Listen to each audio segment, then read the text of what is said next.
ఒక చిన్న గ్రామంలో ప్రతిరోజు అర్ధరాత్రి శ్మశానంలో ఒక దీపం వెలుగుతుందని వార్త వ్యాపించింది. గ్రామస్తులు భయంతో ఆ దారిన వెళ్ళేవారు కాదు.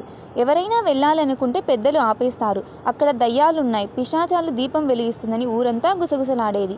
కానీ రమణ అని చదువుకున్న యువకుడు ఈ విషయం విని ఆశ్చర్యపోయాడు. ఇది నిజమేనా లేక మన ఊహనా అని అనుకుని నిజం బయటికి తీయాలని నిశ్చయించుకున్నాడు.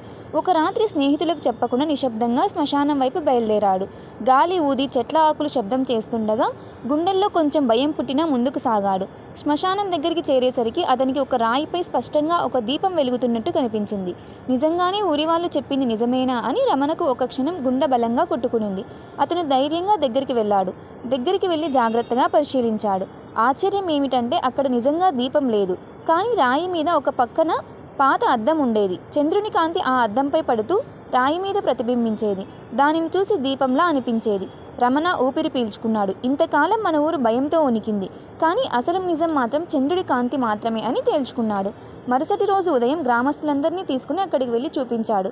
వాళ్ళు చూసి ఆశ్చర్యపోయారు. మన భయం మనమే సృష్టించుకున్నదని అందరికీ అర్థమైంది. ఆ రోజు నుండి అందరూ ఆ దారికి భయపడకుండా వెళ్ళసాగారు. రమణ ధైర్యం, నిజాయితీ తెలుసుకోవాలనే తపన ఊరంతా మెచ్చుకుంది.